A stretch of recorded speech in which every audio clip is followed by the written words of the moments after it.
NH16 news ಅರ್ಥಾತ್ ನಮಗೆ ಸ್ವಾಗತ. ನಾನು ನಿಮ್ಮ MI ಅಥವಾ ಮಲ್ಲಪ್ಪ ಜೋತವರಾಜ್ ಬೇರೆ. ಊಹಿಸಿದಂತೆ ನಡೀತಾ ಇದೆ.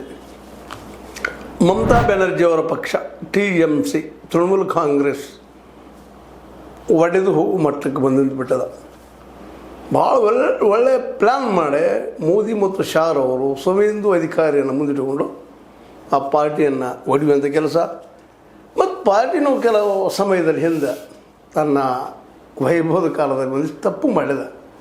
ಅದರಲ್ಲೂ ಮಮತಾ ಬ್ಯಾನರ್ಜಿ ಮತ್ತು ಅವರ ಹಳೆಯ ಅಭಿಷೇಕ್ ಬ್ಯಾನರ್ಜಿ ತಪ್ಪುಗಳು ಮಾಡಿದ್ದಾರೆ. ಇಲ್ಲಂತಲ್ಲ, 15 ವರ್ಷಗಳ ಆಡಳಿತದಲ್ಲೇ ಉದ್ಯೋಗ ಸೃಷ್ಟಿ ಮಾಡಬೇಕಾಗಿತ್ತು. ಒಂದು ನೆಮ್ಮದಿಯ ನೆಲೆಯನ್ನಾಗಿ ವೆಸ್ಟ್ ಬೆಂಗಾಲ್ ತಯಾರು ಮಾಡಬೇಕಾಗಿತ್ತು. ಕೈ ಅವಕಾಶ ಇತ್ತು, ಯಾಕೋ ಏನೋ ಅದು ಮಾಡಲಿಕ್ಕಾಗಲಿಲ್ಲ. ಕೇವಲ ಹಿಂದೂ ಮುಸ್ಲಿಂ ಅವ್ರದ್ದಂತೆ ಮಾಡ್ತಾ ಇದ್ದಾರೆ ರಾಷ್ಟ್ರ ಮಟ್ಟದಲ್ಲೇ ಮೋದಿ ಮತ್ತು ಶಾರ್ ಅವರು. ಅವ್ರದ್ದು ಏನಿಲ್ಲ, ಹಿಂದಿನಾಳೆ ಅವ್ರಿಗೂ ಇದೇ ರಿಸಲ್ಟ್ ಬರುವಂಥದ್ದು, ಅದರಲ್ಲಿ ಎರಡು ಮಾತಿಲ್ಲ. ಇವತ್ತು ಇವರು ಈ ಹೆಣ್ಣುಮಗಳಿಗೆ ಬಂದದ್ದು, ನಾಳೆ ಅವರಿಗೆ ಬರುವಂಥದ್ದು. ಎಲ್ಲಿವರೆಗೆ ಉದ್ಯೋಗ ಸೃಷ್ಟಿ ಮಾಡೋದಿಲ್ಲವೋ ಅಲ್ಲಿವರೆಗೆ ನೀವು ಎಷ್ಟೇ ಹಿಂದೂ ಮುಸ್ಲಿಂ ಮಾಡಲಿ ಮತ್ತೇನೋ ಮಾಡಲಿ. ಇವತ್ತೇನೋ ಚಂದ ಅನಿಸೋ ಜನಕ್ಕೆ. ಒಂದು ಕಾಲಕ್ಕೆ ಕಮ್ಯುನಿಸ್ಟರು ಅದನ್ನೇ ಮಾಡಿದರು, ಉದ್ಯೋಗ ಸೃಷ್ಟಿ ಮಾಡಲಿಲ್ಲ. ಕಮ್ಯುನಿಸ್ಟ್ ಬಂದಿದ್ದ ಆಡಳಿತಕ್ಕೆ ಉದ್ಯೋಗ ಸೃಷ್ಟಿ ಮಾಡೋದು ಎಲ್ಲರೂ ಸಮಾನವಾಗಿ ಬದುಕೊಡ್ಬೇಕಂತೇಳಿ ಮಾಡಲಿಲ್ಲ. ನಂತರ ಗುಂಡಾಗಿರಿ ಮಾಡಲಿಕ್ಕೆ ಶುರು ಮಾಡಿದರು. ಅದೇ ಗುಂಡಾಗಿರಿ ಅವ್ರಿಗೆ ವೈರಿ ಆಯಿತು. ನಂತರ TMC ಬಂದಳು, ಹೆಣ್ಮಗಳು ಮಮತಾ ಬ್ಯಾನರ್ಜಿ ಅವರು ಅದ ಹೇಳಿದ್ರು, ಎಲ್ಲರಿಗೂ ಉದ್ಯೋಗ ಕೊಡುವಂಥದ್ದು, ರೈತಗೆ ಬದುಕು ಕೊಡುವಂಥದ್ದು, ರೈತಗೆ ಮಾರ್ಕೆಟ್ ಕೊಡುವಂಥದ್ದು, ಅವರಿಗೆಲ್ಲ ನೀರು ಕೊಡುವಂಥದ್ದು. ಕೆಲಸ ಆಗಲೇ ಇಲ್ಲ, ಬಡತನ ಹೆಚ್ಚಾಗ್ತಾನೆ ಹೋಗ್ತದೆ, ಉದ್ಯೋಗ ಸೃಷ್ಟಿ ಆಗಲಿಲ್ಲ. ಹೀಗಾಗಿ ಜನ ಬರೀ ಬಣ್ಣದ ಮಾತಿಗೆ, ಹೌದು ಹೋರಾಟಗಾರ್ತಿ ಬೀದಿ ಬಂದು ಹೋರಾಟ ಮಾಡ್ತಾಯಿದ್ರು, ಅದೇನು ಸುಳ್ಳಲ್ಲ. ಒಳ್ಳೆ ಪಾರ್ಟಿ ಕಟ್ಟಿದ್ರು, 15 ವರ್ಷ ಜನ ಕೊಟ್ಟರು ಅಧಿಕಾರಿ ಅವ್ರಿಗೆ ಕೈಯಲ್ಲಿ. ಸ್ವತಂತ್ರವಾದ ಮೀಡಿಯಾಗೆ ಬೇಕಾಗಿರುವುದು ಸ್ವತಂತ್ರ ಧ್ವನಿ. ಆ ಸ್ವತಂತ್ರ ಧ್ವನಿ ಉಳಿಸಲು ನೀವು ಮಾಡಬೇಕಾದದ್ದು ಇಷ್ಟೇ. ಅದೇನಪ್ಪಾ ಅಂತಂತಂದ್ರೆ, ನಿಮ್ಮ ಕೈಲಾದಷ್ಟು ಸಹಾಯ ಈ ಚಾನಲ್ಗೆ ಮಾಡಿ ಹಾಗೂ ನಿಮ್ಮ ಧ್ವನಿಯನ್ನು ಕಾಪಾಡಿಕೊಳ್ಳಿ. ಮಾಡಮ್ಮ, ನೀವು ನಮ್ಮ ಉದ್ಧಾರ ಮಾಡುವ ಅಂತೇಳಿ. ಮತ್ತು ಭಾಳ ಜಾಗೃತವಾದ ಪ್ರದೇಶ ವೆಸ್ಟ್ ಬೆಂಗಾಲ್. ಭಾಳ ಜನ ಬುದ್ಧಿವಂತ ಜನ, ನೆಮ್ಮದಿಯಿಂದ ಬದುಕಬೇಕು ಅನ್ನೋದು ಜನ. ಆದರೆ ದುರಂತ ಏನಪ್ಪ ಅಂದ್ರೆ ಅಲ್ಲಿ ನಿರುದ್ಯೋಗ, ಬಡತನ, ರಾಷ್ಟ್ರ ಮಟ್ಟದಲ್ಲಿ ಏನಾದರೂ ಅದು ಅಲ್ಲೇ ಆಯಿತು. ಅದರ ಕಡೆ ಲಕ್ಷ್ಯ ವಹಿಸಲೇ ಇಲ್ಲ. ಅವ್ರು ಹಿಂದೂ ಮುಸ್ಲಿಂ ಮಾಡಿದ ತಕ್ಷಣ ಅದಕ್ಕೆ ಬಲಿಯಾಗಿ ಮುಸ್ಲಿಮರು ಎತ್ತಿ ಕಟ್ಟೋದು, ಮತ್ತೇನು ಮಾಡೋದು, ಗುಂಡಾಗಿರಿ ಮಾಡೋದು, ಹೊಡಿದು ಬಡಿದು ಮಾಡಿಸೋರು. ಇವತ್ತು ಅದ ಪರಿಸ್ಥಿತಿ ಇವ್ರಿಗೆ ಬಂದುಬಿಟ್ಟದೆ. ಇವತ್ತು TMC ಆಫೀಸ್ಗಳು ಹೊಡಿದು ಮಾಡೋದು, ಎಲ್ಲ ಮಾಡೋದು, ಕೊನೆಗೆ ಆ ಪಾರ್ಟಿನ ಹೊಡಿಯುವಂಥದ್ದು. ಹೆಂಗೆ ಮಹಾರಾಷ್ಟ್ರದಲ್ಲಿ ಮಾಡಿದರು ಮೋದಿ ಮತ್ತು ಶಾರ್ ಅವರು, ಅದನ್ನೇ ಇಲ್ಲಿ ಅಪ್ಲೈ ಮಾಡ್ತಾ ಇದ್ದಾರೆ. ಅಲ್ಲಿ ಶಿಂದೆ ಸಿಕ್ಕರು ಅವ್ರ ಕೈಗೆ, ಅಜಿತ್ ನಮ್ಮ ಪವಾರ್ ಸಿಕ್ಕರು, ಅವ್ರನ್ನ ಉಪಯೋಗ ಮಾಡಿಕೊಂಡು ಅಲ್ಲಿಯ ನ್ಯಾಷನಲ್ ಕಾಂಗ್ರೆಸ್ ಪಾರ್ಟಿನ ಹೊಡೆದು ಹೋದರು. ಉದ್ಧವ್ ಠಾಕ್ರೆ ಬನಾನ ಹೊಡೆದು ಹೋಗ್ಬಿಟ್ರು, ಶಿಂದೆನ ಮುಂದಿಟ್ಟುಕೊಂಡು. ಇಲ್ಲಿ ಅದನ್ನು ಮಾಡ್ತಾ ಇದ್ದಾರೆ. ಇಲ್ಲೂ ಋತಬ್ರತ ಬ್ಯಾನರ್ಜಿ ಈ ವ್ಯಕ್ತಿನ ಎತ್ಕೊಂಡಿದ್ದಾರೆ. ಒಂದಿಬ್ಬರು ಮಂದಿ ಸಸ್ಪೆಂಡ್ ಮಾಡಿದರು. ಅವರು ಪಾರ್ಟಿ ವಿರೋಧ ಮಾಡ್ತಾ ಇದ್ದಾರೆ ಅಂತೇಳಿ ಅವ್ರಿಗೆ 60 ತೆಗೆದುಕೊಂಡ ನಮ್ಮದಾಗ ಖರೆ ಪಾರ್ಟಿ TMC ಅಂತ ಹೇಳ್ತಾ ಇದ್ದಾರೆ, ಒಡೆದು ತೊಗೊಂಡು ಹೋಗ್ತಾ ಇದ್ದಾರೆ. ನೋಡ್ರಿ ಎಲ್ಲಿ ಬಂತು ಅದು TMC ಅಥವಾ ನಮ್ಮ ಮಮತಾ ಬ್ಯಾನರ್ಜಿಯವರ ಸ್ಥಿತಿ. ಅವರು ತಾವಿದ್ದಾಗ ತಮ್ಮ ನಂತರದಲ್ಲಿ ಒಳ್ಳೆಯ ನಾಯಕರನ್ನು ತಯಾರು ಮಾಡಿಕೊಂಡು ಅವ್ರ ಮೂಲಕ ಕೆಲಸ ಮಾಡಿ ಜನಕ್ಕೆ ಮುಟ್ಟುವಂಥ ಕೆಲಸ ಮಾಡಿ, ಮುಖ್ಯವಾಗಿ ಕೃಷಿಕಗೆ ಬಹಳ ಮಹತ್ವದ ಎಂದು ಹೇಳ್ತಾ ಇದ್ದೀನಿ ಮಾತನ್ನು. ಈ ದೇಶಕ್ಕೆ ನಾವು ಟೆಕ್ನಿಕಲಿ ಮುಂದುವರೆದಿಲ್ಲ, ಯಾಕೆ ನಾವೆಲ್ಲ ರಿಸರ್ವೇಷನ್ ಕೊಟ್ಟಿಲ್ಲ ರೀ. ದೊಡ್ಡ ದೋಷ ನಮ್ಮಲ್ಲೇ ಇದ್ದೀವಿ. ನಾವು ಬರೀ ಯಾರು ಪೈಸಾ ಖರ್ಚು ಮಾಡ್ತೀವಿ ₹1 ಶಿಕ್ಷಣಕ್ಕೆ. ಇವತ್ತು ನಾವು ಶಿಕ್ಷಣಕ್ಕೆ ಇವತ್ತು ನಾವು 75-80 ವರ್ಷ ಆಗ್ಲಿಕ್ಕೆ ಬಂದು ಇನ್ನೂ ನಮಗೆ ಹೈಯರ್ ಎಜುಕೇಷನ್ನ ಕೊಡ್ಲಿಕ್ಕೆ ಆಗ್ತಾಯಿಲ್ಲ ಎಲ್ಲ ಮಕ್ಕಳಿಗೆ.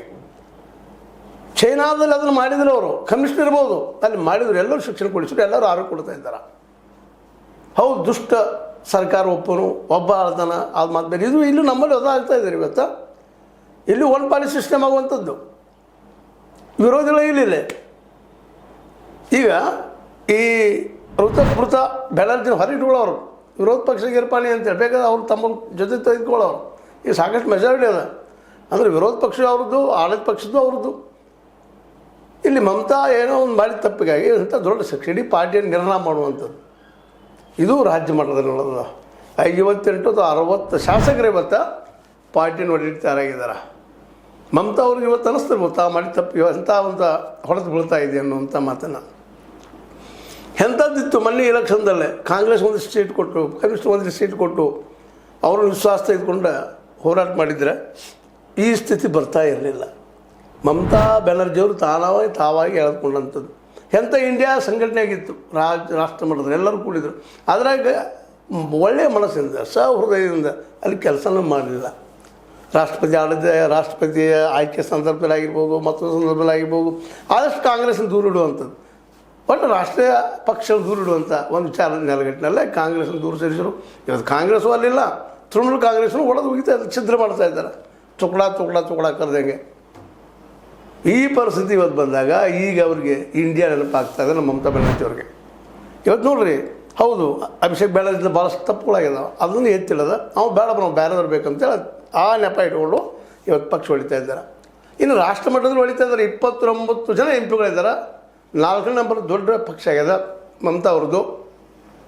ಅದರಲ್ಲೂ 20 ಜನ ಎಂ ಪಿಗಳನ್ನ ಹೊಡೆಯುವಂಥ ಒಂದು ದೊಡ್ಡ ಸಾಹಸ ನಡೆದ ಮೋಸ್ಟ್ಲಿ ಆಗ್ತದೆ. ಯಾಕಂದ್ರೆ ಇವತ್ತು ತನ್ನ ಕಾಲದಲ್ಲಿ ಇರುವಂಥದ್ದು ಆ 20 ಜನರನ್ನ BJPಗೆ ತೊಗೊಂಡು ಮಧ್ಯ ಪಕ್ಷ ಮಾಡೋದು, ತಮ್ಮಲ್ಲಿ ಮರ್ಜ್ ಮಾಡ್ಕೊಂಡು ಮಾಡೋದು ಏನು ಕೆಲಸ ನಡೆದಿದ್ದಾವೆ. ಇನ್ನು 9 ಜನ ಇಟ್ಕೊಂಡು ಏನು ಹೋರಾಟ ಮಾಡೋರಿದ್ದಾರೆ ಮೇಡಮ್ ಅವರು. ಬಹಳ ವಿಶ್ವಾಸಗಳಿದ್ದಾರೆ ಅವ್ರು 9 ಜನ. ಉಳಿದ ಎಲ್ಲ ಈ ಎಮ್ ಎಲ್ ಎಗಳ ಮೇಲೆ ಏನು 58-60 ಜನ ಇದ್ದಾರೆ ಎಮ್ ಎಲ್ ಎಗಳ ಮೇಲೆ. ED ಬಿಟ್ಟು, ಮತ್ತೊಂದು ಬಿಟ್ಟು, ಪೊಲೀಸ್ ಬಿಟ್ಟು, ಏನೋ ಬಿಟ್ಟು ಅಂಜಿಸಿ ಅವ್ರನ್ನೆಲ್ಲ ತಗೊಳ್ಳಿ ತೆಗೆದುಕೊಂಡಿದ್ದಾರೆ. ಮತ್ತು ಇಲ್ಲಿದ್ದಂಥ ನಿಮಗೂ ಗೊತ್ತದ ಎಲ್ಲ ಭ್ರಷ್ಟಗಳೇ. ಇವತ್ತು ನಮ್ಮ ಮೈಂದಲ್ಲಿ ಹೇಳ್ತಾ ಇದ್ದೀನಿ, ಇದನ್ನು ಈ ದೇಶದಲ್ಲಿ ಎಲ್ಲ ಎಮ್ ಎಲ್ ಎಗಳು, ಎಲ್ಲ ಎಂ ಪಿಗಳು ಕೊಟ್ಯಾಧೀಶನ. ಆ ಕೊಟ್ಯಾಧೀಶನ 2 ನಂಬರ್ ಮಾಡಿ ಗಳಿಸಿದಂಥದ್ದು. ಹೀಗಾಗಿ ಅವ್ರ ಮೇಲೆ ED CBI ಅಂತ ಅಂಜಿ ಬಿಡ್ತಾರೆ. ಅಂಜಿ ಹೋದಂಥವ್ರನ್ನೆಲ್ಲ ಧಮಕಿ ಕೊಟ್ಟಿದ್ದು, ಬುಲ್ಡೋಸರ್ ಹಚ್ಚಿದ್ದು, ಅವ್ರೇನು ಮಾಡಿದ್ದು ಅದನ್ನು ಅವ್ರ ಮೇಲೆ ಮಾಡ್ತಾಯಿದ್ದಾರೆ. ನಾವು ಹೇಳ್ಬೋದು, ಸರಳೀಕರಣ ಮಾಡ್ಬೋದು, ಬಟ್ ತಪ್ಪು. ಒಟ್ಟಿನಲ್ಲಿ ವಿರೋಧ ಪಕ್ಷ ಇಲ್ದಂಗೆ ಮಾಡುವಂಥ ಪ್ರಯತ್ನವನ್ನು ವೆಸ್ಟ್ ಬೆಂಗಾಲದಲ್ಲಿ ಮಾಡಿದರು, ಈಗಾಗಲೇ ಮಹಾರಾಷ್ಟ್ರದಲ್ಲಿ ಮಾಡಿದ್ದಾರೆ, ಹರಿಯಾಣದಲ್ಲಿ ಮಾಡಿದ್ದಾರೆ. ಎಲ್ಲ ಕಡೆಯಿಂದಲೂ ಪ್ರಾದೇಶಿಕ ಪಕ್ಷಗಳು ಸಫಾ. ಮಮತಾ ಬ್ಯಾನರ್ಜಿ ಅವರ TMCನೂ ಸಫಾ. ಇವತ್ತು ಅದರಲ್ಲಿ 20 ಜನ ತೊಗೊಂಡು ಹೋದ್ರೆ, 29ರಲ್ಲಿ ಎಂ ಪಿಗಳಲ್ಲಿ 20 ಜನ ತೊಗೊಂಡು ಹೋದ್ರೆ ಪೂರ್ತಿ ನಿರ್ನಾಮನ TMC. ಹಾಗಾದ್ರೆ ಮುಂದೆ ಏನು ಹಾದಿ? ಸಂವಿಧಾನ ತಜ್ಞರ ಪ್ರಕಾರ ಈಗ ಅನಿವಾರ್ಯವಾಗಿ ಇನ್ನೊಂದು ಪಕ್ಷ ಜೊತೆ ಕೂಡಿಕೊಳ್ಳೇಬೇಕು TMC, ಇಲ್ಲ ನಾಶ ಆಗಿ ಹೋಗ್ಬೇಕು. ಯಾವ್ದು ಬೇಕು ಎರಡರಲ್ಲೇ ಅನ್ನುವಂಥ ಚರ್ಚೆಗಳು ನಡೀತಾ ಇದ್ದಾವೆ. ಹೇಗಪ್ಪ ಉಳಿದು ಯಾವ ಕಾಂಗ್ರೆಸ್ನ ಒಳ ಹೊರ ಬಂದಿದ್ರೋ TMC ಮಾಡ್ಕೊಂಡಿದ್ರು ಅದನ್ನು ಅಲ್ಲಿ ಮರ್ಜ್ ಮಾಡಿಬಿಡುವಂಥದ್ದು, ವಿಲೀನ ಮಾಡಿಬಿಡುವಂಥದ್ದು. ಅದು ಅನಿವಾರ್ಯ, ಅನಿವಾರ್ಯ. ಇವರಂತಂದ್ರೆ ಯಾರಪ್ಪ ಇದ್ದಾರೆ ಈಗ ಅಲ್ಲೇ? ಮಮತಾ ಬ್ಯಾನರ್ಜಿ ನಂತರ ಅಂಥ ಹೀರೋ, ಅಂಥ ಎಬ್ಬಿಸ್ಕೊಂಡು ಹೋಗುವಂಥದ್ದು, ನಡೆಸ್ಕೊಂಡು ಹೋಗುವಂಥದ್ದು, TMCಯನ್ನು ತೆಗೆದುಕೊಂಡು ಅದು ಬಲಿಷ್ಠ BJP ಜೊತೆಗೆ ಹೋರಾಟ ಮಾಡಲಿಕ್ಕೆ ಸಾಧ್ಯನಾ? ಒಂದು ಸಣ್ಣ ಪ್ರಾದೇಶಿಕ ಪಕ್ಷ ಈಗಿರೋ ಸುಲಭದ ಹಾದಿದ್ರೆ ಕಾಂಗ್ರೆಸ್ ಜೊತೆ ಕೊಡ್ಕೊಂಡು ಕಾಂಗ್ರೆಸ್ ಅವರು ಇನ್ನೂ ಗಟ್ಟಿ ಆಗ್ತಾ ಹೋಗುವಂಥದ್ದು. ಇದೇ ಮಾತು ಮೇಲ್ಮೇಲೆ ಹೇಳ್ತಾ ಇದ್ದೀನಿ. ಕೇಜ್ರಿವಾಲ್ ಸಹಿತ ಕೂಡಬೇಕಾಗಿದೆ ಇವತ್ತು. ಕೇಜ್ರಿವಾಲ್ ರೀತಿ ಉಳಿದವ್ರು ಯಾರು ನಂಬುದಿಲ್ಲ ಇವತ್ತು. ಪ್ರಶಾಂತ್ ಭೂಷಣ್ ಆಗಿರ್ಬೋದು, ಮತ್ತೊಬ್ಬರು ಆಗಿರ್ಬೋದು, ಯೋಗೇಂದ್ರ ಯಾದವ್ ಆಗಿರ್ಬೋದು, ಯಾರೂ ಇವ್ರನ್ನ ನಂಬೋ ಸ್ಥಿತಿಯೊಳಗಿಲ್ಲ. ಯಾಕೆಂದ್ರೆ ಆ ರೀತಿ ಮಾಡಿಬಿಟ್ರು ಅವ್ರಿಗೆಲ್ಲ ಮೋಸ ಮಾಡಿ ಹೊರಗೆ ಹಾಕಿ ಆಮ್ ಆದ್ಮಿ ತಮ್ಮ ಇರೋ ಪ್ರಯತ್ನ ಮಾಡಿದರು. ಈಗ ಅವ್ರಿಗೂ ತೊಂದರೆ ಅದ. ಈಗ ಪಂಜಾಬ್ದಲ್ಲೂ ಏನಾಗ್ತದೋ ಗೊತ್ತಿಲ್ಲ. ವೆಸ್ಟ್ ಬೆಂಗಾಲದಲ್ಲಿ ಮಮತಾ ಬ್ಯಾನರ್ಜಿ ಮುಗಿದೋಗಿ ಕಸು. ಮತ್ತಿನ್ನು ರಾಷ್ಟ್ರ ಮಟ್ಟದಲ್ಲೂ ಈಗ 20 ಜನರು ಏನಾದರೂ ಎಂ ಪಿಗಳು BJP ಹೋಗಿಬಿಟ್ರೆ ಸಹಜವಾಗಿ ಅವ್ರ ಮೆಜಾರಿಟಿ ಆಯಿತು. 240 ಅದ, ಇದೊಂದು 20 ಕೂಡ 270. ಇನ್ನಿಬ್ಬರಲ್ಲಿ ಈ ಒಂದು ಪಕ್ಷದಲ್ಲಿ ತೊಗೊಂಡು ಬಿಡ್ತಾರೆ. ಅವ್ರಿಗೆ ಈ ನಮ್ಮ ಏನಪ್ಪ ಅಂದರೆ Yadav, it means Nitish Kumar party JDU ಅದಂತ ಏನು ಮರ್ಜದಂಗಾಗಿ ಹೋಗ್ಬಿಟ್ಟದ. ಅದ್ರ ಭಯ ಇಲ್ಲ NDA ಒಳಗೆ. ಏನು ಉಳಿದು ಚಂದ್ರಬಾಬು ನಾಯ್ಡು ಅವ್ರನ್ನ ದೂರ ಸರಿಸಲಿಕ್ಕೆ, ಅವ್ರಿಗೂ ಭಯ ಹಾಕ್ಸಲಿಕ್ಕೆ ED ಬಿಡೋದು ಇದು ಮಾಡ್ಬೋದು. ಸ್ವಂತ ಬಲ ಆಯ್ತಲ್ರಿ 272. ಅಂತೂ ಇಂತೂ ಒಟ್ಟಿದೆಲ್ಲ ಮಾಡಿಕೊಂಡು ಇವತ್ತು ಸ್ಪಷ್ಟವಾಗಿ ಏನಪ್ಪ ಅಂತಂದ್ರೆ ಮಮತಾ ಬ್ಯಾನರ್ಜಿಯ ಪಾರ್ಟಿ TMCಯನ್ನು ಮುಗಿಸುವಂಥ ಕೆಲಸ ಆಗಿ ಹೋಗ್ಯದ. ಈಗ ಮಮತಾರ ಮುಂದಿರುವಂಥ ಹಾದಿ ಒಂದು ನಶಿಸಿ ಹೋಗುವಂಥದ್ದು ಒಡೆದ. ಈಗ ಶಿಂದೆ ಎದ್ದಲ್ಲ, ಇದರಲ್ಲಿ ಮಹಾರಾಷ್ಟ್ರದಲ್ಲೇ ಶಿಂದೆ ಅವರಂಗೆ ಋತಬ್ರತ ಬ್ಯಾನರ್ಜಿ ಅದೇ ಕಾಲಕ್ಕೆ ಇನ್ನುಳಿದ್ರು ಕೆಲವೊಬ್ರು ಇದ್ದಾರೆ. ಅದು ಏನಪ್ಪ ಅಂತಂದ್ರೆ ಇವತ್ತು ಈ ಒಂದು TMCಯನ್ನು ನೋಡಿಕೊಂಡು ಹೋಗುವಂಥದ್ದು. ಹೀಗಾಗಿ ಇಡೀ ದೇಶದಲ್ಲಿ ಈಗ ಉಳಿದಿದ್ದು ಮುಖ್ಯವಾಗಿ 2 ಪಾರ್ಟಿಗಳು, ಒಂದು ಕಡೆ ಕಾಂಗ್ರೆಸ್ಸು, ಇನ್ನೊಂದು ಕಡೆ BJP, ಒಂದು ಕಡೆ ಇಂಡಿಯಾ ಅಲಯನ್ಸ್. ಈಗಿರುವ ಸುಲಭದ ಹಾದಿ, ಸರಳ ಹಾದಿ ಅಂದರೆ ರಾಹುಲ್ ಗಾಂಧಿ ಜೊತೆ ಕುಡ್ಕೊಳ್ಳೋದು, ಸಂಘಟನೆ ಬಲಿಷ್ಠ ಮಾಡ್ಕೊಳ್ಳೋದು, ಮತ್ತೆ ಮರಿ ಹೋರಾಟ ಮಾಡೋದು. ಮತ್ತು ಈಗ ಇರುವಂಥ ಒಂದು 20 ಜನ ಹೋದ್ರಪ್ಪ ಅಂದ್ರೆ ಅದು ಎದಕ್ಕೂ ಉಪಯೋಗ ಇಲ್ದಂಗೆ, ಮತ್ತು ಪಕ್ಷಾಂತರ ಕಾಯ್ದೆಗಳು ಸಿಗೋದಿಲ್ಲ. ಅವರು ಸ್ವತಂತ್ರ ಪಕ್ಷ ಮಾಡೇ ಬೇಡ, ಇನ್ನೊಂದು ಪಕ್ಷಕ್ಕೆ ಹೋಗಿ ಮರ್ಜ್ ಆಗ್ಬೋದು ಅವರು BJPಗೆ. ಇವೆಲ್ಲ ಮುಂದಿರೋ ಮುಂದೆ ಮಮತಾ ಬ್ಯಾನರ್ಜಿ ಅವರಿಗೆ ಸಡನ್ ಮಾಡಬೇಕಾದ್ದೇನು? ಮತ್ತು ಅವರ ವಾರಸ ಅವ್ರ ಹಿಂದಿದ್ದಂಥ ನಾಯಕರು ಯಾರಿದ್ದಾರಲ್ಲೇ ಅವರ ಮಟ್ಟದಲ್ಲಿ ನಿಂತು ಹೋರಾಟ ಮಾಡೋದು ಅವ್ರು ತಯಾರು ಮಾಡಿಲ್ಲ. One man show, one woman show ಮಾಡಿಬಿಟ್ರು ಎಲ್ಲ ಕಡೆ. ಇವತ್ತು ಈ ಪರಿಸ್ಥಿತಿ ಬಂದ. ಆದರೆ ಇದೇ ಕಾಲಕ್ಕೆ ಮೋದಿ ಮತ್ತು ಶಾ ಅವರು ಇಂಥ ಪ್ರಸಂಗವನ್ನು ತರಬಾರದಾಗಿತ್ತು. ಅದರಲ್ಲೂ TMC ಅವ್ರು ದಾಳಿ ಮಾಡಿದ್ದು ನೋಡಿದರೆ ಅವ್ರು ನಿರ್ಧಾರ ಮಾಡಿದರೆ ಪೂರ್ತಿಯಾಗಿ ಇದನ್ನು ಮುಗಿಸೇ ಬಿಡಬೇಕಪ್ಪ. ಯಾಕಂದರೆ ಮಮತಾ ಬ್ಯಾನರ್ಜಿ ಒಬ್ಬ ಜನನಾಗಿ ಇರುವುದರಿಂದ ಯಾವಾಗ ಬೇಕಾದ ಕ್ಷಣ ಹೇಳುವಂಥ ಅವಳ ವ್ಯಕ್ತಿತ್ವದ ಅನ್ನುವಂಥದ್ದು ಗೊತ್ತಿರುವಂಥ ಈ ಇಬ್ಬರು ನಾಯಕರು ಮೋದಿ ಮತ್ತು ಶಾ ಅವರು ಮಮತಾ ಬ್ಯಾನರ್ಜಿಯವರ ರಾಜಕೀಯ ಪಕ್ಷನ ಇಲ್ದಂಗೆ ಮಾಡುವಂಥದ್ದು ಈ ಮಾಡಿದ್ರಲ್ಲ. ಶಿಂದೆ ಮತ್ತು ಉದ್ಧವ್ ಠಾಕ್ರೆ ಹೊಡೆದು ಹೋಗಂಗೆ, ಅಥವಾ ಶರದ್ ಪವಾರ್ ಮತ್ತು ಅಜಿತ್ ಪವಾರ್ ಹೊಡೆದು ಹೋಗಂಗೆ ಇಲ್ಲೂ ಆದರ್ಶ ತಂದಿಟ್ಟಿದ್ದಾರೆ. ಮತ್ತು ಕೈಯಲ್ಲಿ ಎಲ್ಲ ಅದ, ಏನು ಬೇಕಾದ್ರೆ ಮಾಡ್ಲಿಕ್ಕೆ ಸಾಧ್ಯ ಇದೆ. ಸೆಂಟ್ರಲ್ ಗೌರ್ಮೆಂಟ್ ಅದ, ED, CBI, IT ಇವೆಲ್ಲ ಅವ್ರ ಕೈಯಲ್ಲಿದ್ದಾವೆ. ಮಮತಾ ಅವ್ರು ಏನು ಮಾಡ್ಲಿಕ್ಕೆ ಸಾಧ್ಯ ಇದೆ. ಇವನ್ ಬಂಗಾಳದ ಪೊಲೀಸರು ಸಹಿತ ಇವತ್ತು ಅವ್ರನ್ನ ಹಿಡಿದು ಒಳಗೆ ಹಾಕೋ ಪರಿಸ್ಥಿತಿ ಒಳಗಿದ್ದಾರೆ. ಅಧಿಕಾರಿಗಳಂದ್ರೆ ಏನು ರೀ, ಯಾರು ಅಧಿಕಾರಿ ಇರುತ್ತೆ ಅವ್ರು ಜೈ ಅನ್ನುವಂಥ ಜನ ಅಂತ ಹೇಳ್ತಾ, ಇದು ನಿಮ್ಮ ಲೈಕ್ ಆಗಿರ್ಬೋದು. ಲೈಕ್ ಮಾಡಿ, ಶೇರ್ ಮಾಡಿ, ಕಮೆಂಟ್ ಮಾಡಿ, ಜೊತೆ ಸಬ್ಸ್ಕ್ರೈಬ್ ಮಾಡಿ. H16 ನ್ಯೂಸ್ ಅರ್ಥಾತ್ ಸಿದ್ದರಾಮಯ್ಯ ಸತ್ಯ ಕೈಗಡೆ ಬಂಧನಗಳು. ಆತ್ಮೀಯ ಸಾರ್ವಜನಿಕರಲ್ಲಿ H16 ಅರ್ಥಾತ್ ಸೀತಾರಾಮದಿಂದ ಒಂದು ಮನವಿ.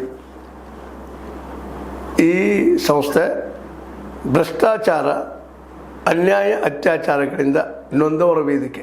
ಅನ್ಯಾಯಕೋರರ, ಭೂಗಳ್ಳರ, ನಶಾ ಸಾರಾಯಿ ಮಾಫಿಯಾಗಳ ವಿರುದ್ಧದ ಧ್ವನಿ. ರೈತರ, ಕೂಲಿಕಾರ, ಕಾರ್ಮಿಕರ, ಬಿದ್ದ ಸಮುದಾಯ ಜನರ ಧ್ವನಿ. ಬೆಂಬಲವಾಗಿ ನಿಂತು ತನುಮನ ಧನದ ಸಹಾಯಕ್ಕೆ ಸಾರ್ವಜನಿಕರಲ್ಲಿ ಕೋರಿಕೆ. ದಾನದ ಸಹಾಯ ನೀಡಿ ಸ್ವಾತಂತ್ರ್ಯ ಪತ್ರಿಕೋದ್ಯಮ ಉಳಿಸಿ ಬೆಳೆಸಿ. ವಂದನೆಗಳು. ತಮ್ಮನ್ನೇ ನಂಬಿರುವ ಮಲ್ಲಪ್ಪ ಇ ಜೋತಾವರ್. ಈ ಕೆಳಗಿನ QR ಸ್ಕ್ಯಾನ್ ಮಾಡಿ ಅಥವಾ ಈ ನಂಬರ್ ಅಂದರೆ 7411402405ಗೆ ಇಲ್ಲ 9686864852ಗೆ ನೀವು ಫೋನ್ಪೇ ಮಾಡಿ, ಪೇಟಿಎಮ್ ಮಾಡಿ, ಅಥವಾ ಇನ್ನಾವುದೇ ಮಾಧ್ಯಮದಿಂದ ಗೂಗಲ್ ಮೂಲಕ ಸಹಾಯ ಮಾಡಿ ಈ ಪ್ರಾಮಾಣಿಕ ಪತ್ರಿಕೋದ್ಯಮವನ್ನು ಉಳಿಸಿ ಅಂತ ಮತ್ತೊಮ್ಮೆ ಮನವಿ. ವಂದನೆಗಳು.